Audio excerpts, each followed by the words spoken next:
This third lecture will deal with the two-dimensional echocardiography standard views. At the completion of this learning module, you will should understand the acoustic windows that are used for imaging in transthoracic echocardiography, 4 of the standard views employed, and it'll be a revision of sonoanatomy as well. Why do we bother with standard views? Well, part of the reason is to have some reproducibility. When you go from patient to patient, you'll be able to obtain a standard data set. Also, inter-observer variability will be decreased such that any 2 people performing an echo will arrive at similar, if not the same, images. It certainly eases interprofessional communication, and there is sort of an expectation of echo-trained people that the views will be presented in a standard way to assist in interpretation. And when you're starting out, it certainly simplifies the data that you're getting and the understandability so that you will be able to turn to any echocardiography textbook and understand at least some of the images that are being presented there. Now, firstly, the heart is not really amenable to echocardiography. If one looks at the chest wall, the heart is hidden behind the sternum and lies between the ribs with air-filled lungs in close proximity. This means that we have to use what are known as acoustic windows to image the heart through areas that allow passage of ultrasound. So 3 of the commonly used windows are the parasternal, just to the left of the sternum, somewhere between the 2nd and the 4th intercostal space. The apical window, approximately where the cardiac apex beat is felt, but can sometimes be further lateral and inferior, so from the mid-clavicular to the anterior axillary line between the 5th and the 6th intercostal space, and the subcostal window, which we are familiar with from fast scanning. In difference to from radiological and anatomical annotation, the imaging planes for the heart are a bit different. So in radiology practice or in anatomy, we learn about sagittal, axial and coronal planes, all orthogonal or at 90 degrees to each other. However, in echo practice, we relate the planes to the tilt and to the anatomy of the heart. So the great vessels, the base of the heart, is more medial and more posterior. The apex is more lateral, more anterior. So the heart is a bit tilted.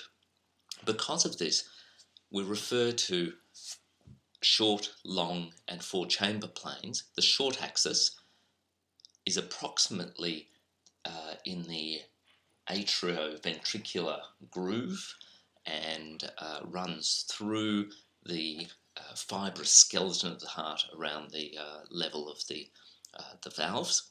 At right angles to that is the long axis plane, which extends from the apex to the great vessels and is directed antero-posteriorly. And at right angles to both of those is the 4-chamber plane, which once again is from the apex to the base of the heart, but cuts through the heart in such a way as to display the 4 chambers. Before we get on to the actual standard views, we need to revise transducer movements. So these are the cardinal movements that can be performed with the transducer, and it simplifies things if we use a standard nomenclature. So first of all, we can translate or move the probe.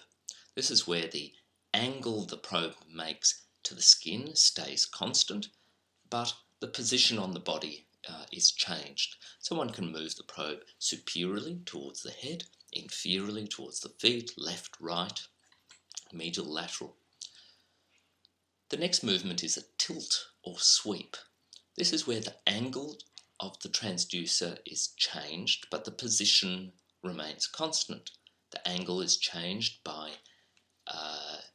tilting the broad side of the transducer such that the beam is directed more anteriorly or more posteriorly, or perhaps more superiorly or more inferiorly. So the descriptor refers to the direction the beam is being pointed rather than the movement itself. Angulation, also known as heel-toe or rocking, refers to movement of the probe either towards the probe marker side or away from the probe marker side. So once again, it's a change of the angle, but not of the broad side of the probe, but of the narrow side of the probe. Lastly, we can rotate the probe along its long axis without changing any angles or positions, and this is described as being clockwise or anti-clockwise. This is a listing of some of the standard views. Only those shown in white will be described in this course. The rest are beyond the scope of the course. Firstly, the parasternal long axis. So here the transducer is at the left sternal edge, somewhere between the second and the fourth intercostal space, with the probe marker, shown as a red dot, pointing to the patient's right shoulder. The probe is aligned along a long axis from the right shoulder to the cardiac apex. Start high up, sweep across, move down an intercostal space, sweep across, move down, sweep across. In performing this zigzag motion, you will find the best imaging position for this view. It is not constant in all people, so you do need to search for it. By convention in echocardiography practice, the screen image is displayed so that the probe marker and screen marker are shown on the right of screen. This means your probe marker is pointing towards the right shoulder, the aorta and great vessels are towards that side, so the aorta, aortic valve, will appear on the right of screen. Conversely, the non-probe marker side, which is facing the left ventricular apex, will display on the left side of the screen. Here is a moving image of the parasternal long axis in a normal patient. At the top of the screen is the right ventricular outflow tract. This is the anteroseptum. So by definition, if you see the aortic valve and you are in a long axis plane, then the anterior most wall that is shown has to be the anteroseptum. This is the left ventricular cavity, posterior wall. This bright line is the reflection of the pericardium. Mitral valve is seen here with the long anterior mitral leaflet, shorter, slightly less mobile posterior mitral leaflet. Left atrium here. That is the descending aorta, not seen clearly on this particular patient. Aortic valve, right coronary cusp, left coronary cusp, and ascending aorta. Practice labelling those in your mind's eye on this unlabelled view.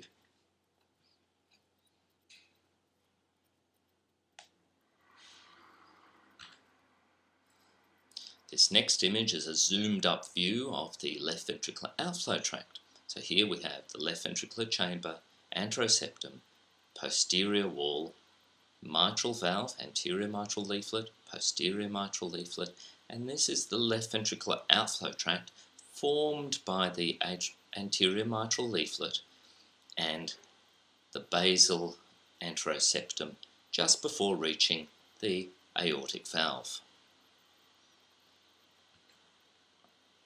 The parasternal short axis is obtained by rotating the transducer 90 degrees from the long axis. So instead of the probe marker pointing to the right shoulder, it now points to the patient's left shoulder. There are different levels of this view depending on the tilt or position of the probe. So one can move or tilt towards the base of the heart and display the aortic valve in cross-section. One can move towards the apex beat in progression displaying mitral valve, then the mid-papillary left ventricular view, and finally the apex of the left ventricle. Here is an illustration of the aortic valve level. So the aortic valve is seen in cross-section in the middle of the image. Here it's been labelled, the three cusps have been labelled as right coronary, left coronary, non-coronary cusp. Note that the non-coronary cusp lies opposite the interatrial septum, so deep to the aortic valve is the left atrium. To the left of screen, or to the right of the aortic valve, is the right atrium. The thin line separating is the tricuspid valve, then the right ventricular outflow tract going clockwise, then the pulmonary artery. Here, on a moving image, aortic valve in the middle. So we had outflow tract, tricuspid valve here, aortic valve showing three cusps, right atrium here. This fuzzy white line is the interatrial septum, left atrium here, pulmonary valve just seen at the 2 o'clock position, and then sometimes you can see the main pulmonary artery and even its bifurcation down more posteriorly. Moving towards the apex, we get to the mid-papillary muscle level. This is a particularly good view for rapid assessment of the global function of the left ventricle and the right ventricle. In this example, we're looking at a normal 31-year-old heart. Excuse the stuttering video, but that is a normal contracting, dancing donut. Here we see the medial and lateral papillary muscles. Moving to the apical four-chamber view, so the probe is in the intercostal space, 5th, 6th intercostal space, mid-clavicular to anterior axillary line, directed towards the right shoulder, with the probe marker into the left axilla. The resulting image will look like this, displaying the left ventricle towards the probe marker side, the left atrium, right ventricle with a moderator band shown here, which defines it as right ventricle, and the right atrium here. Now, it may look as though there's a hole in the interatrial septum. This is a normal appearance in this view. Because this is at in the same direction as your ultrasound beam, there is often a dropout in this area, which can appear as a defect. To define an atrial septal defect, you need to image at right angles to it. Lastly, this is our familiar view from the FAST. However, remember, the screen marker is now on the right of screen. The probe marker is also flipped now to the left of the patient rather than to the right of the patient. The image you get is identical. So this is the right ventricle with the free wall seen there, the interventricular septum, right atrium, left ventricle, left atrium. Note that you're not seeing the aortic valve, so this is not anteroseptum, this is inferoseptum. Lastly, by turning the probe anti-clockwise so that the probe marker is pointing straight up and sometimes moving slightly to the patient's right, the IVC will come into view as it enters the right atrium, and this is a useful view for looking for IVC collapse as a sign of, or as an indicator of, right atrial pressure.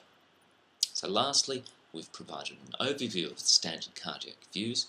We should now practice obtaining those views, and if there's a particular view you find difficult, please seek help, as there may be a simple way of improving your view.